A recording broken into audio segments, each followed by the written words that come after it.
There will be no doctors or medicines of any kind, and everyone will be really sick. Eventually it will no longer be necessary to forecast the future, because time will disappear and everything will happen at once.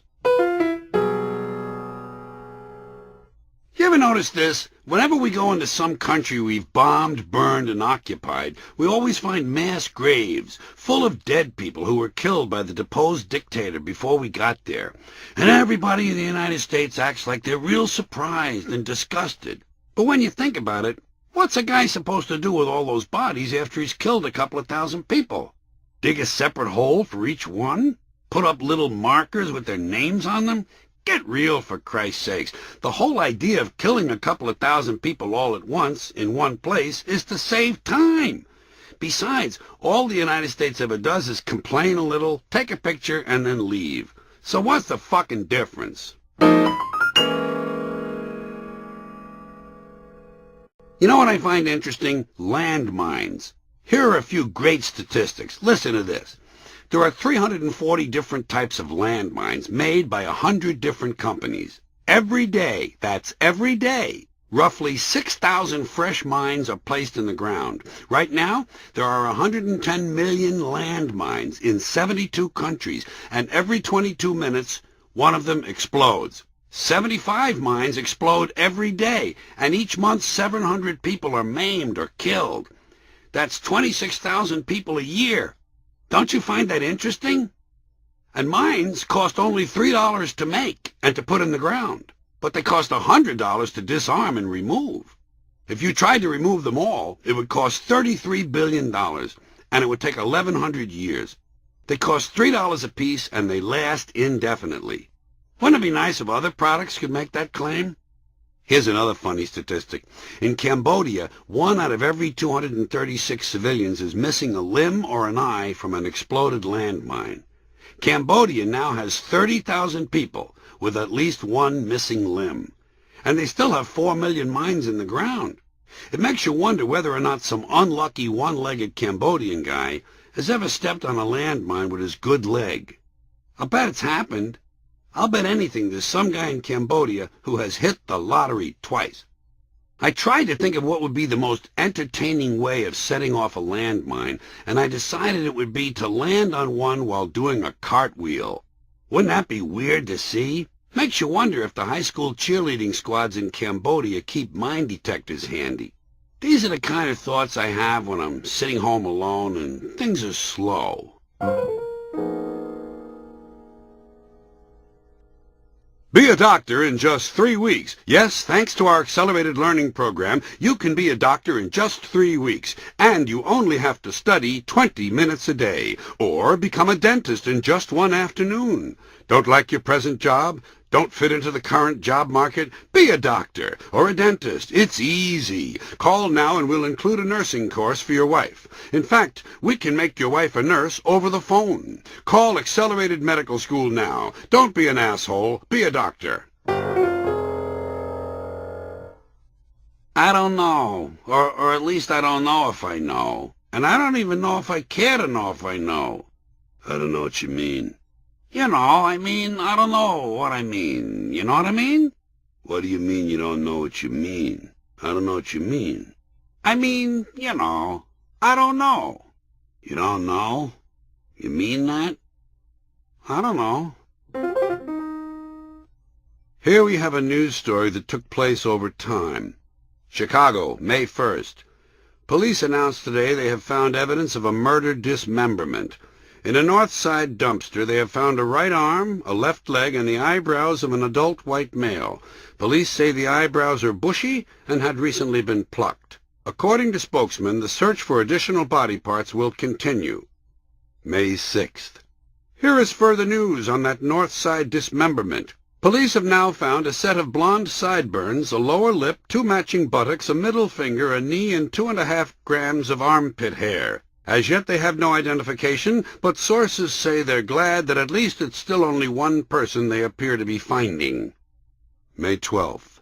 More on the dismemberment story. The police theory that they were dealing with only one body was shattered today when they discovered 44 male nipples in a vending machine. 26 of the nipples have hair, 18 do not.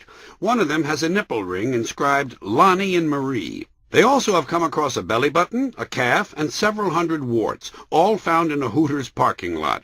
Lint from the belly button leads police to believe the Naval's owner was wearing a plaid shirt. The investigation continues. May 23rd. Here is the latest from the North Side. Police are now puzzled as to just how many bodies are involved. Today they found an Adam's apple, a hunchback, 6 heels, a pair of unmatching nostrils, a large bag of freckles, 24 additional belly buttons, a blonde goatee, half a neck, and a suitcase full of knuckles. They say all the knuckles have recently been cracked. Cannibalism may be involved, as police have found a rib cage that shows traces of barbecue sauce. Letter to a friend.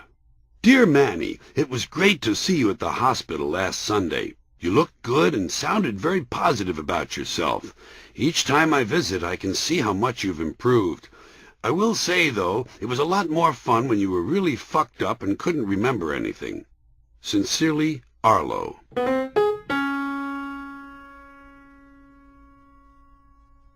Here are today's cooking tips from Crellingford's Family Restaurant. Hamburger meat that has become slightly hardened by sitting at room temperature for more than 9 days can be perked up by soaking it in a mixture of gasoline and varnish remover. Soak the meat overnight and leave it in the sun for several days. Be sure to add a lot of extra hot spices to offset the gasoline taste. Then try to put the meat to use immediately. By the way, food prepared this way should never be cooked over an open flame. Here's another valuable cooking tip. You can prepare a delicious stew with just a volleyball, an old fatigue hat, and 6 gallons of bath water. Put the ingredients in a big pot and cook for 36 hours or until the volleyball is tender. Serves 12. Excellent with broccoli or corn. Try it over the holidays when the people you serve it to are people you don't see too often.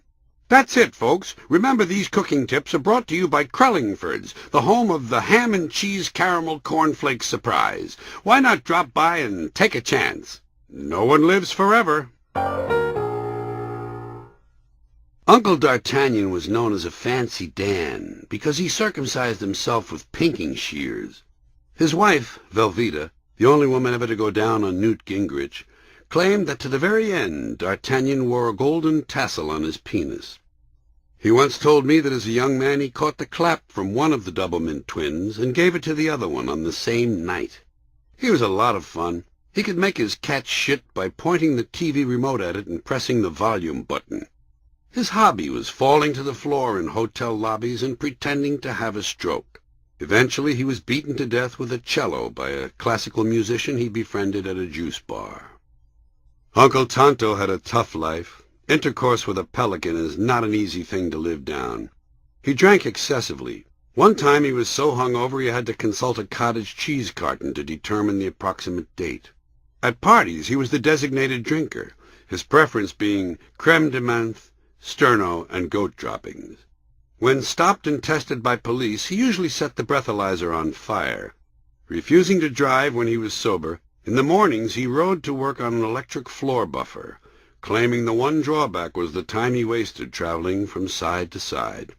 He was sentenced to 10 years for defecating in a cathedral, but was released immediately when the warden felt Tonto was lowering the prison's standards. After his release, he hitchhiked through Pennsylvania, where he was beaten to death by a buggy load of Quakers. Uncle Judas, a man smaller than life, never had a heyday. He peaked in 3rd grade. Not only did opportunity fail to knock, it had deliberately thrown away his address. His existence was so boring he once proudly showed me his neighbor's parking space. In an effort to improve his life, he decided to sell his soul. Unfortunately, he sold it on eBay and was never paid. He didn't accomplish much.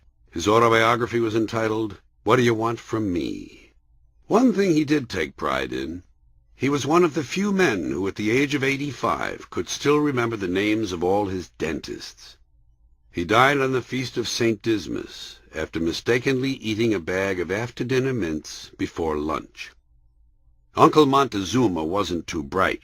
He thought Irving Berlin was the Jewish section of Germany. As a young man, he wanted to be a gynecologist, but claimed he couldn't find an opening. He was proud of the fact that while serving a prison term for sodomizing a prairie dog, he learned to drink beer through his nose. For years he managed a gay car wash, but lost all his money investing in a roadside sausage museum. His last job was managing a Playboy club in Auschwitz. When he retired, he wasn't given a gold watch, but his former boss would call him once a week and tell him what time it was. Finally, after marrying a woman who had repeatedly blown Strom Thurmond during a military funeral, he died from eating a batch of carelessly made hollandaise sauce.